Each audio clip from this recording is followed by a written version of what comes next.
getting on that one. And not only that, LeBlanc also off the table from Shanks now. So no second pick LeBlanc, no longer the same priority, but he's there with the next pick in line. He's insta-locking the Syndra. They seem pretty confident, those two lock-ins, at least taking them away from OMG from game 1 and 2. As we do get that Zinzao Syndra lock-in. My goodness, we are just flying through the picks here. OMG double lock-in of the Rumble and the Irelia. That's the kind of picks I want to see. What is happening right now? Because there's... Wait, is that a solo lane Rumble? Is that a top lane Rumble? Because Viego has seen a lot of nerfs to his...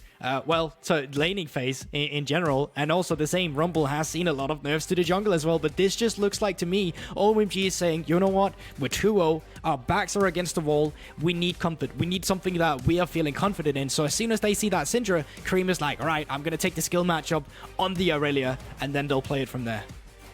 That Irelia is going to have to be a key point, but that Jax on the other side is pretty stout himself. And now when we're getting into the second phase of things, a lot of focus on the bot side of the map. You got to think, because both teams still looking for those bottom lane duos, as Kalista is the first ban by OMG. Rel actually banned away by Team WE. Don't want to deal with Cold's Rel.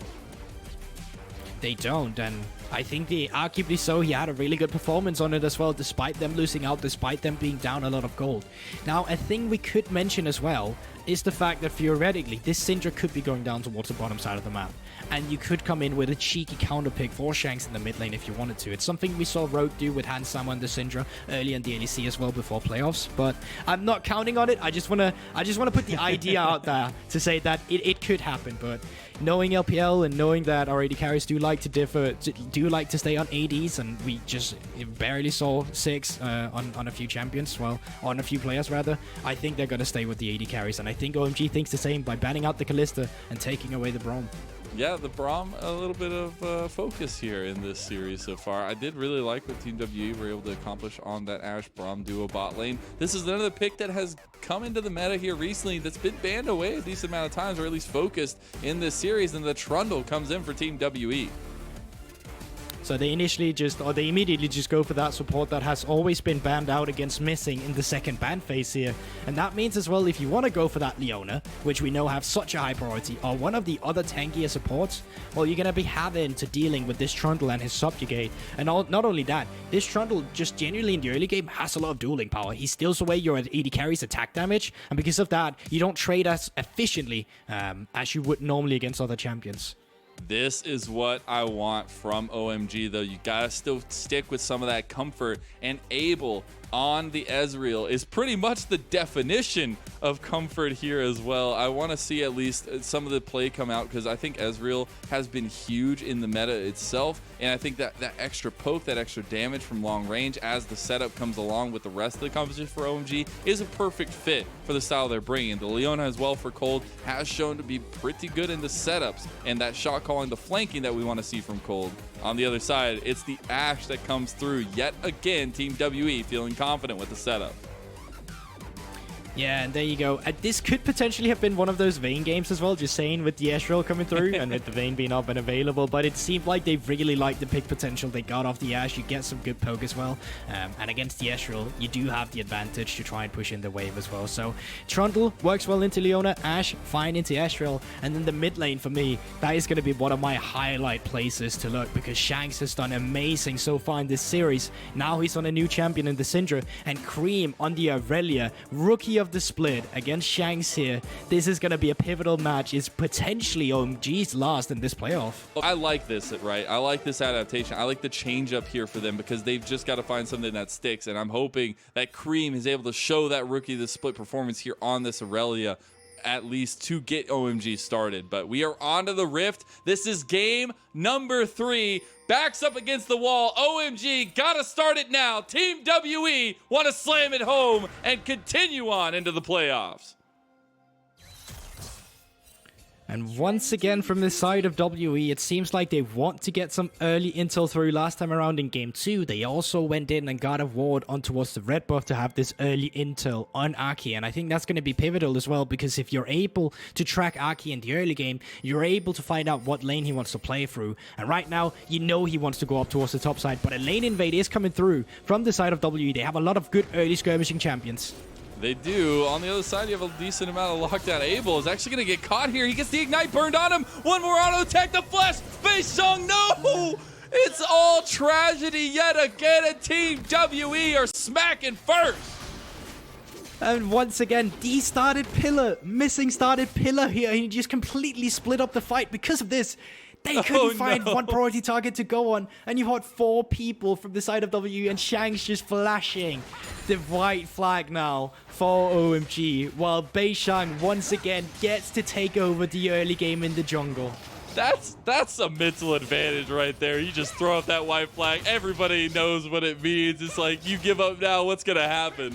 Aki needs to go on this rumble and find this clearing because Beishang, as you said, has taken that early onus, and we've seen what that leads to for Team WE. Maybe OMG looking for the play bot lane. Abel not able to follow up Cold just yet, but the stun is going to be there. Cold getting a little bit low, but so is Elk. The TPs are going to be committed. We're getting shenanigans early. Elk goes down to Abel, but Abel's getting oh so fat on this Ezreal. Can he survive? That is Cold dying, and Abel still free shotting as Missing and Shanks are gonna have to back away. Yeah, but you gotta love that OMG is equalizing on the fact that Elk doesn't have a flash. Remember, Beishang got the first blood, but Elk tried flashing over to get the kill as well, and because of this, they utilize that immediately. TPs come through from Creme and Shanks. Shank is able to pick up a kill on the back end, but in the end, once again, good aggression from OMG. And we'll see the replay of that. Just a great play call here, and the communication is so important here, the timing on the TPs. This is also not something we've necessarily seen so far. We've seen jungle presence down the bot lane. We haven't necessarily seen those big TP plays early on, but that is changing here in game number 3. Yeah, it's usually something we see quite often, actually, but Elk as well in that skirmish essentially cleansed nothing. I don't know if he thought he had heal or what happened there, but after the Senate Blade tried walking out with the cleanse and just wasn't able to get out of that one. But a gold lead is still in favor of WE, and the blue side jungle has not been cleared yet from the side of Beishang, so there's still a lot of gold on the map that they are able to collect.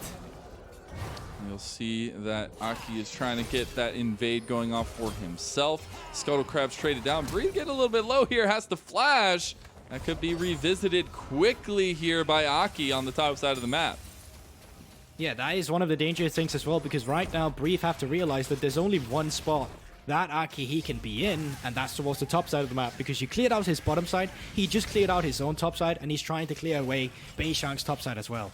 So Brief has to be a bit careful. He is having a slow push towards OMG, and this is forcing him into a position where he will have to overstep or might need some help from Beishang to unfreeze this potential freeze to come through from Neo. See the freezes coming down. Love to look at these lane states at the moment, but I also want to turn our eyes to the dragon control early on, potentially from Team WE. That early game focus, that dragon control can be important here. It is a cloud dragon to start us off though, so a little bit less priority potentially on the early dragons, but I also feel like that has been something key that I want to dive into about this series so far, has been the objective control and the pace that it brings you around the map, which Team WE have executed with every time. They definitely has, and I think with Drake just having respawned as well, you can clearly see the vision around that bot side river as well. From the mid lane, pink ward up towards the bottom side as well, pink ward again. So all of the control is just in favor of WE right now. They even scout up the Trundle on the Grump as well from the vision plan, and after that, it's super easy for them to plan their next steps just because of the fact they realize where OMG they are going to be planning theirs. And we do see missing out on the roam timer a little bit different. We've seen Cold really getting on those active roam timers early on. He is going to be on his now, but it's about what can you get active on that. Can Cold get an influence here early on the Leona, as Missing is still hovering over Creme mid lane? Yeah, and just with all this early intel, they're just going to be starting up the Drake as well. Mid lane priority, bot lane priority, even when missing out and roaming. But the question is, what is the cross map going to be for OMG then instead? Because you can see right now on the minimap, Cold also moving up towards this top side. Aki hovering around as well. So WE will pick up the Drake, but can OMG pick anything up on the back end of this? So will you see Breathe in a little bit of trouble up here? A lot of bodies from OMG. As Cold has made his way up here. I just love the level distinctions here. You've got new level 6, everybody else a little bit lower than that. But here comes the Hex Flash over the wall. Big wave there for Breathe to take as well. Breathe just gonna go down. Is he gonna get Counter Strike back? He does not find the kill back onto Aki, and he will be taken out Bot lane, though, the response play from Team WE. Beishang has shown up, but the TP play is too quick. And that's immediately Elk having to cleanse. Elk's just gonna go down. No, the flash comes out, and now Nu has overextended. Beishang gets his second kill of the game, and we'll see a third go over. A double kill for the jungler of Team WE. As I do believe I have lost my co-caster for a moment. Was hoping to pick up there, but very strong stuff coming out from Team WE in a response play across the map. We'll look at that again. We just had the play come out in top lane where they were able to find Breathe. And then this play, this TP, this movement from Nu down here was huge. It was just a little bit of an overextension, and it's really up to Team WE to capitalize on that one. And I think that that's such an interesting point as we go further on. You know, 7.5 minutes in, this has been an extremely bloody game here already, and a very big change from what we saw in game number 1, where it was very long. We were getting double clears from these junglers, no real action to speak of, but this one, this is where it turns on its head. Yeah, and once again, Beishang again just utilizing a lot of that pressure he's gotten from the early game, and he steps all the way back to that late invade that they go for. They plan out a lot of their early game through Beishang, and he's such a pivotal force and has been throughout the entire series for OMG in the early game. Can I just say that it's been, and I know I've already talked about it once before because we got to see full performance from Team WE, but this whole series has been about the full performance of Team WE. It's every single member finding their own advantages in different games, in different ways, and the fluidity that is shown between these key players of the squad. And now Beishang is going to continue that lead that he developed himself. He's going to invade, get Shanks the blue buff here, and start up the Rift Herald right when OMG are ready to go. You've got the Enchanted Crystal Arrow available for Elk. How does that setup come down? As Nu does show his face down here. We'll see the fight unfold. Crescent Guard is popped already by Beishang. Big equalizer. There's the Enchanted Crystal Arrow. It does work as Breathe finds the kill on a Creme. And now you can't do anything but Nu going down as well. Team WE are just unstoppable in every decision they want to make. And it's such a good setup for WE because they have the bot lane priority. They're moving up with their AD carry. They're creating a man advantage for themselves. But OMG, you should know this. Your AD carry is stuck on the turret. You know the enemy AD carry is walking up. So why are you trying to walk in here? It just baffles me why they decide to take a fight where they just won't have the proper setup for it. As soon as the arrow hit, as soon as Creme is out of the fight, then you're 4 versus 3 now. And it's to the point where Elk just say, all right, well, I'm not just going to join. I'm just going to farm mid instead. And they're still going. They're still going. This is, again, buying into the fighting, buying into that playstyle. Elk is the focus here, and they will find him. So Creme gets his first kill of the game, and that's a big step forward for the carry of OMG. Yeah, finally it works for them with the aggression. I think they caught WE off the tempo, off the reset rather, after they thought that everything was away from the play, after everyone was no longer around this Rift Herald. But even though you get this kill, it's still a lead over to WE, and the ball is still very much in WE's hands because of the fact they have the Rift Herald. And there you go, we get the replay in the picture-in-picture.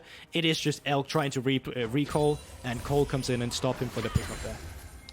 And we'll see, yeah, that picture-in-picture is nice pickup. But it's also, I gotta focus back into what we're talking about a little bit as these teams come together. It's like wanting to see OMG get to that late game, the scaling factor, right? We've talked a lot about those leads and how OMG are able to take those team fights later on, but it seems that they just want to continue to skirmish. They want to continue to opt in to this early fighting, to this early snowball potential, and WE are just able to respond every single time. As Shanks getting a little bit low in the mid lane, it's still Rift Herald available for Beishang, and Team WE want to mount this pressure up even more. And once again, it's from mid lane priority. They're doing such a good job at facilitating Shanks, and now Cold, no flash, might get caught off guard. That is a completely caught out Cold as Beishang gets the fadeaway kill here. And they might not be done here, because it seems like Abel, he's just stuck on the tower with Rift Herald coming through now as well. Doesn't seem like there's much Abel's going to be able to do with this one. Rift Herald will just get down with the charge here, and then Abel, nothing you can do here. You are not long for this world, but at the top side, at the same time, Breathe, 1v2 just finds the outplay on towards Aki on the jungle, and then WE once again just getting everything on the map. They're getting the tier 2 turret, they got the plates, and up towards the top side, they got the kill for themselves. And I'm back here now. I had a little bit of internet issue, but I seem to have missed a decent amount more pressure from Team WE, as it seems like they can do no wrong, Guldborg. That's the thing. Arrow as well. We'll be following this one and see what happens. I think that's a miss. Oh, wait, is he going to walk into? Okay, no. He started walking up that way. Those are kinds of moments where like, how does this work out? You pause it right there, see which way does it go? To go back to your question, it's just the fact that it seems like, once again, OMG as well scattered a bit across the members, to the fact McCall got caught out in the jungle. Abel, because of that, was just stuck on the turret. Rift Herald, because of the play earlier, was still in favor of WE, so they could just set up that push, and Abel, nothing he could do on the turret. Now, what happened up towards the top side of the map, I don't know. Aki was level 7, Bree found him in the bush just waiting alone, knew was too far away to help him, and because of that, he just goes down, and that is just across the entire map that WE is winning out once again.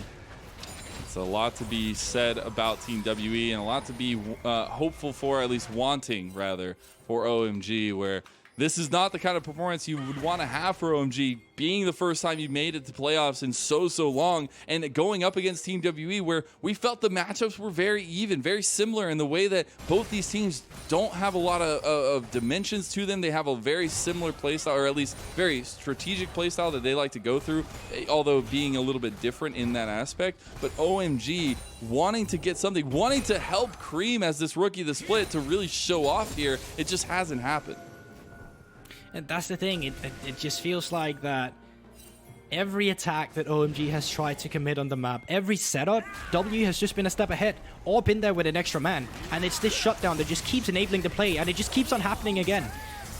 7,000 gold lead. This might be a turnaround, though, as the CC comes on to missing. Not going to find too much on it. Abel and Cole just getting pressured. Aki out of his jungle as well. Actually might go down. No, okay, they're not going to commit. Creme is on his way here. Creme actually just going for the engage, and Creme gets picked out of the fight here. No, he's not going to go down just yet. Beautiful Crescent Guard is buying a lot of space for Beishang, but Shanks goes down to Creme with the re-engage. Team WE have found their reinforcements, though, and there is just nothing that OMG New can do, and that is 4 members for 1, and you'll take that all day. And once again, it spells disaster for OMG. WE, they're doing such a good job at fighting an objective to fight over and over again.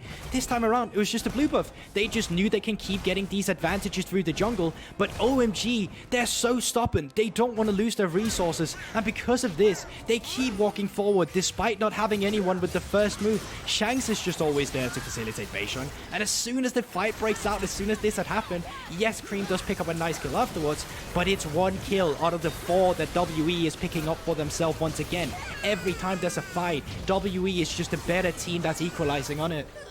You just can't take fights into those kinds of gold leads. You're this team that loves to get to team fighting, loves to get that scaling aspect, but these early games just have gone down the drain, and you see the difference in this turret plate acquisition there. So much gold influxed into Team WE's pockets. There's just not much they can do. Perhaps they can try and attack Shanks on the side lane, but even then Shanks might respect it, or they might not go for it. I feel like this shutdown should go over now. I would hope so. We'll see the execution on it, though. Equalizer is used, Shanks gets heartbroken, and the kill goes to Aki. Oh, unfortunately not even shot down. I spoke too much there myself. But yeah, they do find a kill instead. And this is something I wish they would have equalized on from the first Herald. When it's the fact that, you know, oh, we cannot contest this objective. Therefore, we should try and get an advantage elsewhere on the map. And this time around, they commit to that play. But it's way too late into the third game of the series.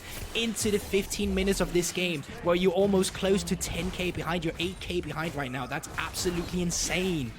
And the observers just have to be all over at once. You're getting towers fall, you're getting objectives taken, another Rift Herald for Team WE, and they are not putting off the gas here. They want to continue this. They want to utilize this Rift Herald quickly to take down one of these tier 2 towers. It looks like because of the pressure of OMG, though, it will just be a reset from Team WE.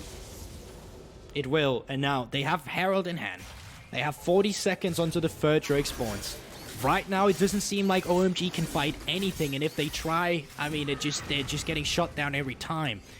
I think for WE, they're looking to close out and move on further in their playoffs match, because right now, it's just looking like a clean 3-0 stomp with how well they have been piloting this series. The consistency we always talk about from not from OMG, from WE, with at least getting to playoffs. Well, this time around, they're looking to make it way further than what they usually do. They absolutely are, and that comes off the back of changing the style, not exactly fitting into that one-dimensional style play we set out for Team WE. It's finding those advancements, finding the things that can win you success in the LPL playoffs. You have to have that versatility.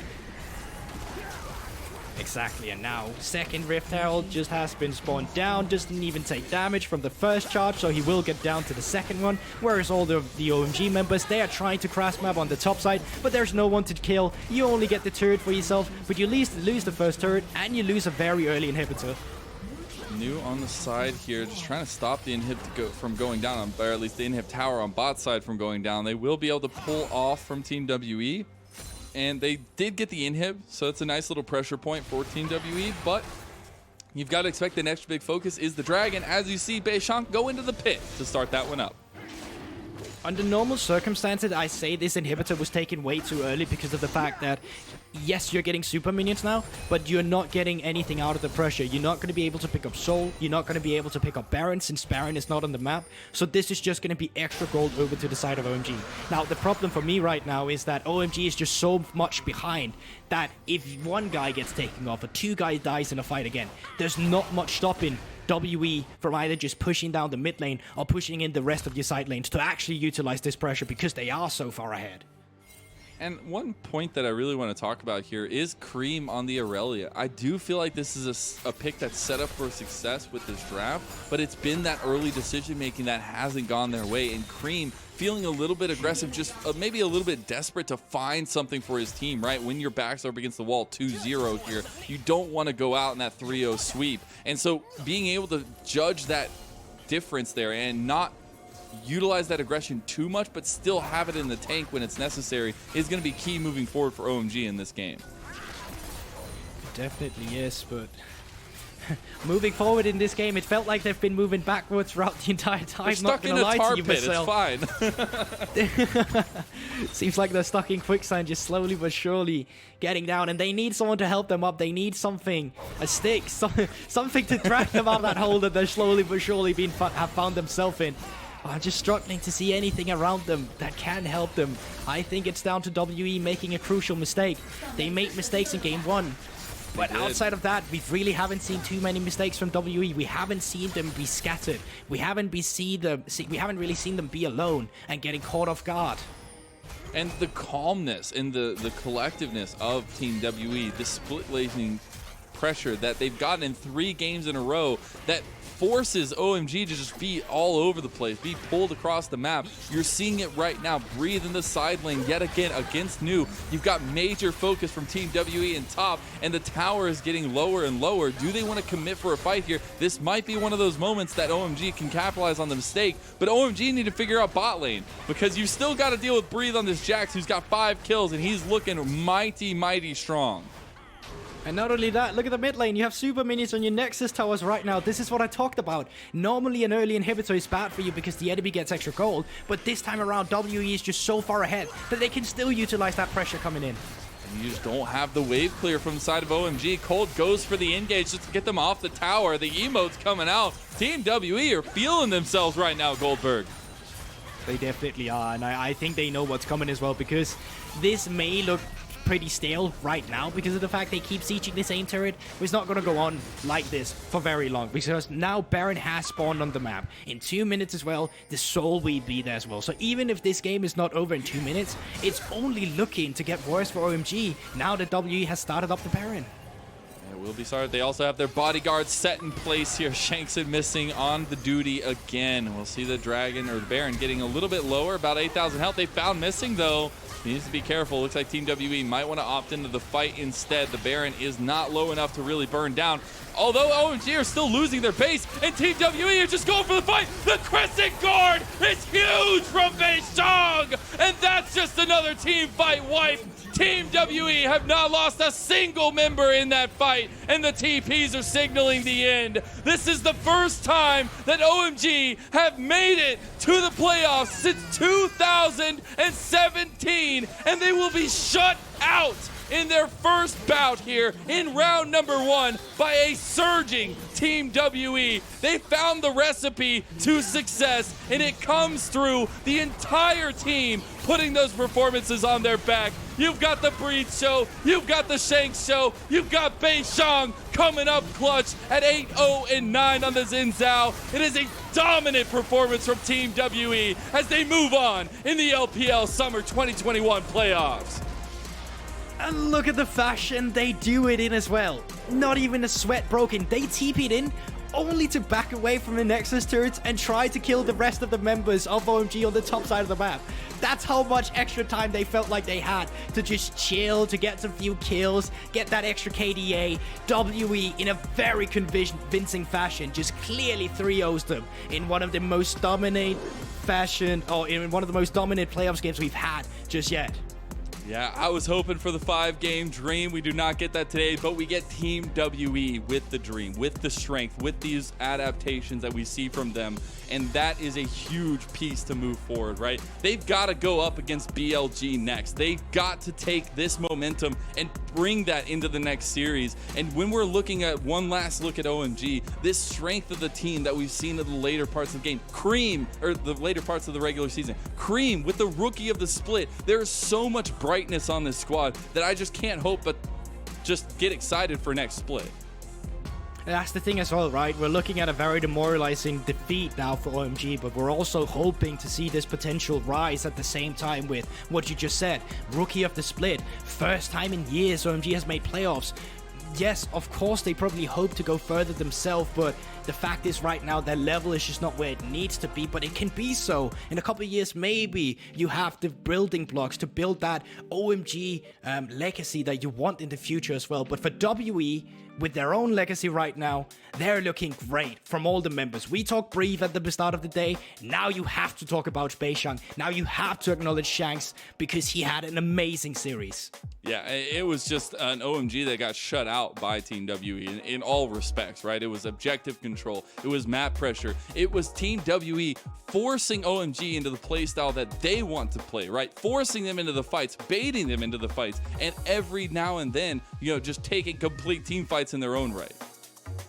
Yeah, it's just what a fashion as well, because it just seems so dominant from laning phase to the early jungle skirmishes to the mid to late game, where it never felt like in our series today that OMG had anything going for them. It genuinely never felt like that. It felt like WE, just from start to finish, knew exactly what they wanted to do. From the early game pathing in game 1, where it was just full clear, now to game 2, where they came in with early vision to try and track Aki down, to just completely put him out of the jungle after he failed a dive on the top side. And then here in game 3, coming in with the late invade planned, with the pillar from missing as the icing on the cake to pick up first blood and take away the 2 camps of Aki to just once again put him so far behind.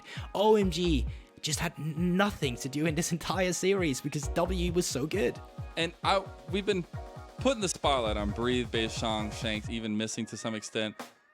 I gotta shout out Elk, dude. Get you an ADC that can do both, right? Like, he pops out the Vayne in game number 1 and just dominates bot lane. Then he goes for the Ashe, the utility, the setup. Guys, I got you. And still able to find a ton of damage in those team fights as well. Yeah, I mean, it's not only that, it's also the fact that he does such an amazing job setting up his teammates just from the jungle skirmishes that we know that they favor so heavily on WE. And then every time once broke out, every arrow hit. I think I only counted 1 arrow hit, and that's when he shot it from base and shot it up towards the top side, or was down towards the bottom and sent it up across the map. But if he was half a lane away from you, those arrows, every time there was a skirmish, they hit, and they did an amazing job for setting up WE. And moving forward for Team WE, I feel like that is a very nice playstyle to be able to accomplish, right? We talked a lot about those early skirmishes, the topside focus early on, but being able to have that utility coming out of the bot lane is huge to set up that top side. And now we got to give our MVP out for this third and final game of the series. It's none other than Beishang. I mean, it had to be expected at some point in this series as well, because Shanks did an amazing job in the mid lane, of course. But Beishang out-jungled Aki every game. Like, obviously you can argue, oh, he was facilitated by the lanes, and he was. But not every jungler will know what to do with the pressure that they're given by their team. And Beishang, it felt like he used that to the full extent every time. He did, and you know, those MVPs start to stack up, and especially when you get those playoff MVPs. But it was the movement around, the fact that this dude was always on your screen. He was always active, proactive as well in the map, and that just made it to where it's so hard to play against. Especially because, you know, they got the Viego in the beginning, then he just flipped it around after grabbing the Syndra that Aki had been piloting the entire game, and he said, oh, this is what you're supposed to do with early pressure. Here's how far ahead you can take your team in the early game. And specifically with missing on the Trundle, with them moving around as a duo, it's just so hard to find. You can't skirmish that. A Trundle and a Syndra with the pillar, with the slows, with the knockups, are you kidding me? They did an amazing job. That last Crescent Guard, I think that's probably coming up next year. Okay, maybe not. It was huge. Like, the fact that you're able to split apart the fight like that is insane. Yes. Also, like you mentioned, right, the Viego looked dirty. The Viego looked so strong in game number 1 and 2. And it was Aki opting into that Zinzao, Aki opting into the fight with the Crescent Guards and things along those lines. And to come out and have such a dominant performance, going unkilled on the Zinzao, where we were kind of questioning what that priority on the Zinzao is going to look like, really,